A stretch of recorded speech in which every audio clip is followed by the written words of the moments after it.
You know, when you think about Christmas stories in New York City, you probably picture something. Well, it's heartwarming, right? Festive cheer, maybe snow. Yeah, the usual stuff. Now imagine flipping that completely. Imagine the horror isn't some ghost or monster, but it's coming from inside us, from our own cells. The mitochondria suddenly going rogue. That's Parasite Eve, such a unique, kind of unsettling idea. Right, and it blended RPG strategy with that survival horror tension, all wrapped up in this really cinematic package. Welcome, everyone, to The Deep Dive. Today, we are really getting into Parasite Eve. Yeah. We've pulled together a lot of material on its development, the story, how it played, that amazing music. Yeah, the goal is to give you a really clear picture of why this game was and still is so significant. It's fascinating looking back at the late 90s gaming scene. So much was happening. Definitely. But even then, Parasite Eve just stood out. I mean, tackling biological horror, really mature themes based on a Japanese sci-fi horror novel, it was pretty bold. And setting it over 6 days during Christmas 1997 in New York City. That contrast is just brilliant. It really is. This awful nightmare unfolding during what's supposed to be the happiest time of year. And at the center of it all, you have Aya Brea. Starts as this rookie NYPD cop, gets thrown into this biological nightmare. And discovers she's somehow immune. Special. That sets the whole thing in motion. Okay, so let's unpack where this all came from. What's the origin story here? Well, it starts with a novel, actually, written back in '95 by Hideaki Sena. And get this, he was a pharmacologist. A pharmacologist writing horror. Interesting. Yeah. And his novel won the Japan Horror Novel Award. It basically laid the groundwork, the whole concept of Eve and the mitochondrial threat. And Square Enix, as we know them now, picked that up. Exactly. They developed the game essentially as a sequel to Sena's novel. It came out in Japan, first March '98, then North America later that year, around September. So, Square, famous for these huge RPGs, takes on this biological horror concept from a pharmacologist novel. That's not the usual path. Who are the key people at Square making this happen? Oh, the team was crucial. You had Takashi Tokita as director. He really envisioned it as a cinematic RPG. Cinematic RPG? What did that mean back then? He was looking at things like interactive movies, but also drawing from Square's own stuff like Love Alive, Chrono Trigger. Then you had Hironobu Sakaguchi producing. The Final Fantasy legend himself. Right. And he apparently really pushed for originality, making sure the story was front and center. He even suggested moving this setting to New York City. Which was a masterstroke, really. Gave it such a distinct atmosphere. What about the look, the characters? Those Tetsuya Nomura. He did the character designs, including Aya. Ah, Nomura. You can often tell his style. Yeah. He mentioned drawing some inspiration from Aerith in Final Fantasy VII, aiming for characters who were strong, maybe a bit sexy, kind of bewitching, as he put it. And you also had Yoshihiko Maekawa as the designer, Hiroshi Kawai programming. A solid team putting it all together. And we absolutely have to talk about the music. Yoko Shimomura's score is just iconic. Oh, completely. You can't talk about Parasite Eve without talking about Shimomura's music. It's just so atmospheric, so emotional. It's a huge part of why the game still resonates. It really is. And, of course, got to give credit back to Hideaki Sena for the original novel concept. Absolutely, the foundation. So you've got this mix of literary horror and RPG development expertise. Let's get deeper into the story. How much does the game follow Sena's novel? Well, the game is explicitly a sequel. The novel really established the core idea of Eve. This mitochondrial consciousness. Exactly. An ancient intelligence evolving through mitochondria, the powerhouses in our cells. Except here, they're the source of horror. Eve wants to force human evolution. How? By enabling asexual reproduction through spontaneous combustion, basically cells overloading catastrophically. Spontaneous combustion driven by mitochondria. Wow. That is specific and terrifying.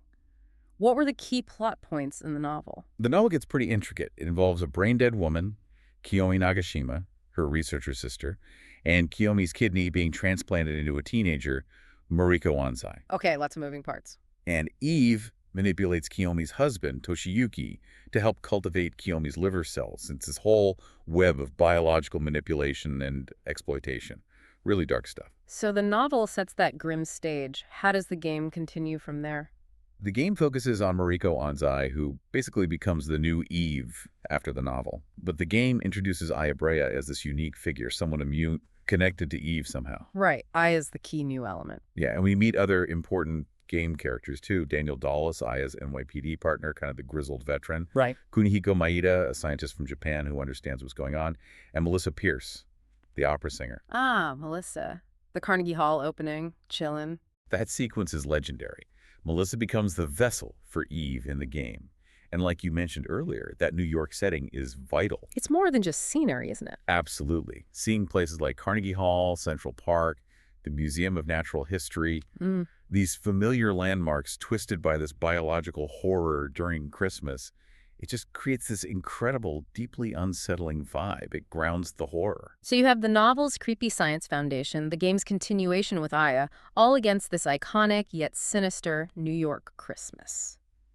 Okay, let's switch gears to gameplay. It wasn't your standard JRPG fare, was it? No, definitely not. Takeda's cinematic RPG idea really shaped how it played. It was this balance between exploring specific areas like the museum or the hospital, but within a very guided narrative. So some freedom, but story-driven. Exactly. You'd explore, investigate, talk to people, and then things would shift into combat or major story moments. In the combat. That was the really unusual part, right? That hybrid system. Yeah, that was a big innovation. It used a form of the active time battle system, the ATB gauge. Like in Final Fantasy. Sort of, but with a twist. When Aya's ATB gauge filled, time paused, letting you choose your action attack, use parasite energy, use an item. Okay, standard RPG choice. While the gauge was filling, and even during the pause, you could move Aya around the battlefield in real time, dodge attacks, get into position. Ah, so it had that action element. You weren't just standing there. Precisely. Positioning mattered. Dodging mattered. It made combat feel much more dynamic and tactical than a purely turn-based system. What kinds of actions could you choose when the gauge filled? You had your basic attack with whatever weapon Aya had equipped. Then parasite energy. These were like her special abilities, her mitochondrial powers.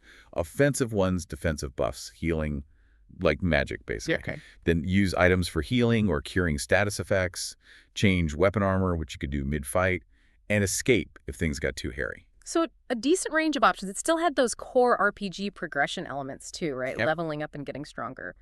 Oh, yes, definitely. Yeah. You gained EXP from battles, leveled up, which boosted Aya's stats, HP, strength, all that. Leveling up also unlocked new parasite energies. And you got something else on level up too. BP. Right, bonus points. Yeah. BP was like this flexible currency. You could spend it to upgrade weapon stats, like attack power or range or armor stats. You could also use it to increase your item carrying capacity, which was crucial. Ah, inventory management. Classic survival horror element creeping in. A little bit, yeah. And you could even use BP to speed up how fast your ATB gauge filled or directly boost Aya's base stats further. Yeah. It offered a lot of customization. And speaking of customization, the weapon and armor system itself sounded pretty involved. It really was, surprisingly deep for that era. You didn't just find better guns. You could take attributes or special effects from one weapon or armor piece and transfer them to another using items called tools or super tools. So you could build your perfect weapon, sort of. Pretty much. You could combine effects, boost stats. It encouraged a ton of experimentation. You could really tailor Aya's gear to your playstyle, which felt really rewarding. Now, I remember hearing Parasite Eve had some serious post-game content. It wasn't just credits roll, game over. Not at all. Beating the game unlocked the EX game. It was basically New Game Plus. So you kept your stuff? Yep, kept your level, items, parasite energies. Yeah. But the enemies were way tougher. But the main draw of the EX game was the Chrysler Building. Ah, the legendary Chrysler Building dungeon. Exactly. A massive 77-floor optional dungeon. Super challenging, unique enemies, exclusive gear. 77 floors. Wow. Yeah, it was a huge undertaking. And completing it gave you a different sort of extended ending, delving a bit more into Aya's backstory, specifically her sister Maya. That's some serious replay value. It's amazing how they pack that depth alongside the cinematic focus. Let's talk more about that cinematic feel, especially the music.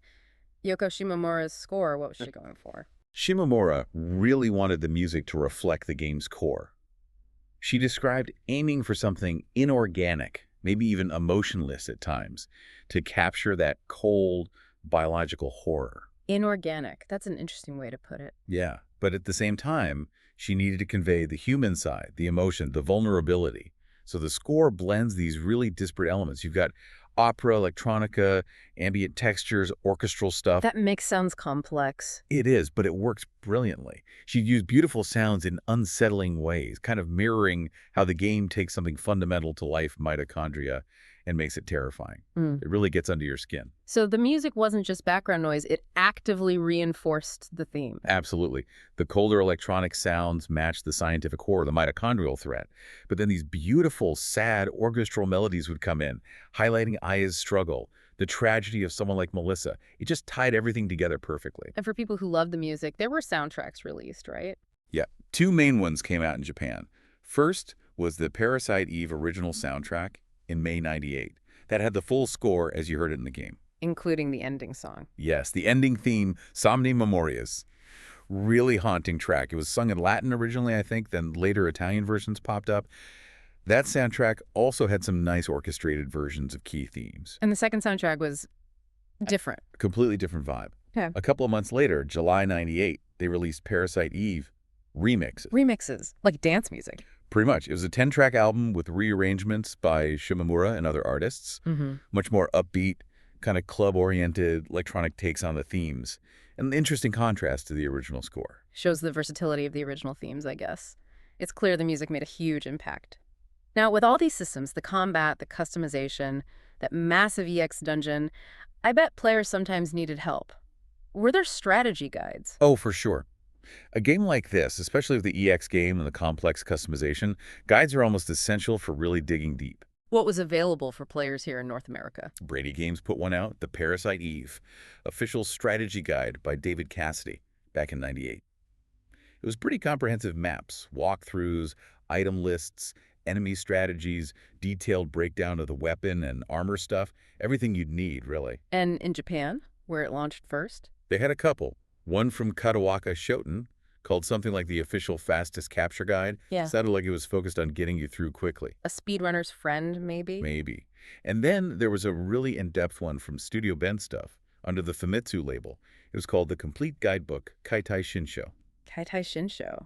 Sounds serious, like the Ultimania guides. Exactly that kind of thing. Super detailed analysis of mechanics, exhaustive item, and enemy data, developer interviews, the works. Really deep dives for the hardcore fans. Sounds like players were well supported then. Now, Parasite Eve wasn't just a one-off, was it? It spun off into a bigger universe. It did, yeah. There was Parasite Eve II a few years later. It continued the story, but shifted gameplay felt much more like a traditional survival horror game, like Resident Evil. Interesting change. Yeah, and then, much later, The Third Birthday came out on the PSP. Continued Aya's story again, but with a totally different overdive gameplay mechanic. Very action-focused. These sequels explored Aya working with organizations like Miest and CTI. So the sequels went in different directions. They did. And besides the games, there were novel and manga adaptations too, offering slightly different takes on the story. Aya even popped up in games like Chocobo Racing and Dissidia 012. She had some staying power. Clearly. Okay, so looking back at the original game, its unique blend, its impact, how was it received by critics back in '98? Generally pretty well. Reviews were mostly positive. People praised the graphics. They were really impressive for the PS1. The cinematic style got a lot of attention too. And the gameplay. That blend of RPG and survival horror was seen as really innovative and engaging. The story, the atmosphere, Shimomura's music all got high marks. It definitely made a splash. But were there criticisms? Things people didn't like as much? Sure, no game's perfect. Some found it a bit too linear, despite the explorable areas. The customization systems, while deep, could feel a bit complex or overwhelming for some players. I can see that. Yeah, and there were comments about uneven combat balance here and there, and some felt the story kind of lost a bit of steam towards the very end. But overall, the reception was strong. And despite any flaws, it clearly left a mark. How did Parasite Eve influence games that came after it? I think its biggest influence was showing how well you could blend RPG mechanics with survival horror tension. That hybrid approach was pretty forward-thinking. The cinematic RPG idea, too. Definitely. Pushing for strong narratives, mature themes, high production values in an RPG context, and having Aya Brea, a strong female lead, was still noteworthy back then. Plus, that combat system ATB plus real-time movement offered a cool alternative to pure turn-based fighting. So, beyond the mechanics, what gives Parasite Eve its lasting appeal? Why do people still talk about it? I think it's a combination of things. That core premise, horror, rooted in actual biology, mitochondria, is Mm. just so unique and intellectually creepy. It's not ghosts or zombies. It's something inside us. That definitely sticks with you. Right. And the setting, Christmas in New York, is unforgettable. The atmosphere is just palpable. Plus, it touches on some deeper ideas, about identity, evolution, what life even is. And nostalgia probably plays a part, too. Oh, absolutely. For many people, it represents this really cool experimental time on the PlayStation when developers were trying bold new things. It just feels unique, even today. A real product of its time, but in a good way. Okay, let's start wrapping up this deep dive. We've covered a lot of ground on Parasite Eve. Just to recap for everyone listening, what are the key takeaways? Well, we saw how it bravely mixed RPG depth with survival horror chills, creating something really special. That scientific horror concept based on mitochondria was just brilliant and unsettling. Memorable characters like Aya, that incredibly atmospheric New York Christmas setting, they stick with you. And Yoko Shimomura's score is just essential, beautiful, and terrifying all at once. It really defined the mood. Totally. And its legacy shows how influential it was, carving out its own niche. It was ambitious, innovative, and just plain cool. Thinking about all that, especially the themes of cellular evolution, humanity blurring with other life, it does make you think, doesn't it? How does that kind of stuff resonate now with all the talk about biotechnology, genetic engineering, our whole understanding of life changing? That's a great question. It feels maybe even more relevant now in some ways. Or even just looking at its design, that push for cinematic presentation mixed with deep RPG systems. How do you see modern games continuing that kind of experimentation, blending genres, and finding new ways to tell stories? Definitely some food for thought there for you, the listener. Well, thank you for joining us as we explored the cellular nightmare of Parasite Eve. We are the NPCs. And remember, our producer, Psy is always working hard behind the scenes on future productions for you. Until our next deep dive, stay curious.